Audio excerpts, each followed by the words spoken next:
Hello duelists, it's Tombox here bringing you a card discussion about Ghost Ash and Beautiful Spring, or Ghost Ash and Springflower, however you want to call it. Now, she is the third monster in the Ghost Sisters Hand Trap series, and like her sisters, she brings a really strong effect to the table, and to be honest, it's almost meta-defining. Now first off, let's go into her card text. So looking at her basic stats, she's a zombie fire tuner that is level 3, and her card text states, during either player's turn, when your opponent activates a card or effect that includes an effect that adds cards from the main deck to the hand, special summons monsters from the main deck or sends cards from the main deck to the graveyard, except during damage step, you can discard this card. Negate that effect. That's it. And, well, you can only use this effect of Ghost Ash and Beautiful Spring once per turn. Okay, so let's now break down her card effect. First of all, anything that includes the effect of adding cards, that does include drawing, so yes, she will stop Maxi, and she just mentions include the effect of that adds cards. So it doesn't even actually have to get you the card to begin with. It could just be a lingering effect as well.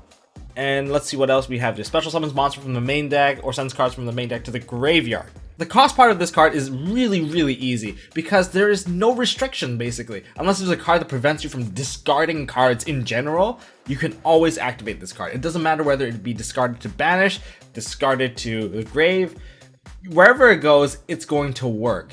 So in other words, cost-wise, this card is going to happen even if you're under Macrocosmos.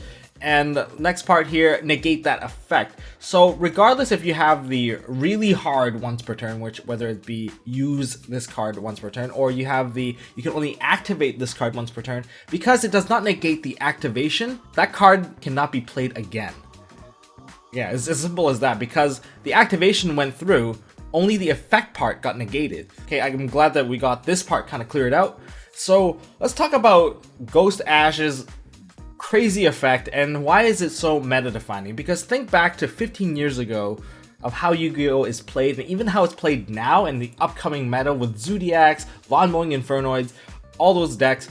This card is ridiculously good, and there's no deck that I can think off the top of my head that doesn't use a mechanic of deck searching. In fact, every single deck synergy requires the main deck, because that's where all your sources are, all your resources, all your materials, all your techs, all your tools are in there. And what this card does is basically shut that down.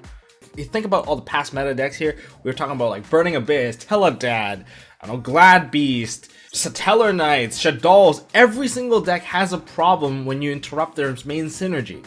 And looking at the upcoming meta, we have Zodiacs, more like the Raptors, they basically summon out of the deck. The Broad Bull, they search a Zodiac card out of the deck too. So those guys kind of get stunned a little. But the worst yet is Lawn Mowing Infernoids. I don't think you guys want to play this deck, because basically everyone's main decking this thing that will basically kill you and negate one of your win conditions. Or worse yet, you can't use Left Arm Offering anymore, because literally you'll be throwing away every single card in your hand and then get nothing out of it. And having this card in your hand going first isn't even a bad thing, because it stops Max C. You can negate the Max C challenge, like Max C challenge negated. This is actually a very safe card, because so far there has been no way to actually stop the Max C challenge, except if you played Macrocosmos or Defage, or some way to prevent the cost of Max C to be fulfilled. But now that you can negate Max C, and they can't activate a second copy of Maxi, well, you're pretty much safe to combo off as much as you'd like. And don't forget, you traded 1 for 1 for that Maxi. But if you're playing Zodiac, you'll be getting a +3 off of this while they're down 1 card. That still really hurts. Lawn mowing decks, you can't lawn mow. Your grass is gonna keep growing, basically. This card basically shuts down anything related to main deck synergy, and that's basically shutting down most of the basic Yu-Gi-Oh mechanic altogether. So the following cards I have appropriately renamed since this card's release. So so here we go. So the tour guide of the underworld is now the unemployed guide of the real world.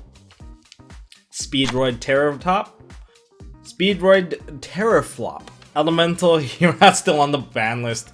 Smash C. Left arm offering is now middle leg offering. Oh. Oh, that grass is greener? More like that ass is leaner. Who wrote this? And your pot of desires? Holy shit, your pot is on fire. Okay, enough of these little silly puns. But anyways, let me know what you guys think about this card, because honestly, first of all, I have to draw another ghost sister into the matte series that I already drew before. Look at this background. And are you gonna run this card? Do you hate this card? Should this card be limited? Do you think this card is fair for a hand trap, or is it just doing way too much? I think it may be format dependent, but I would like to hear your thoughts down below. And well, that is it for now. I'll be doing more Maximum Crisis card discussions. There's a couple more cards that kind of piqued my interest, so I kind of want to talk about those guys. And as always, thanks for watching.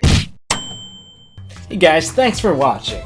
And if you guys want to see more stuff from MST.TV, drop a like and hit the left button over here to subscribe.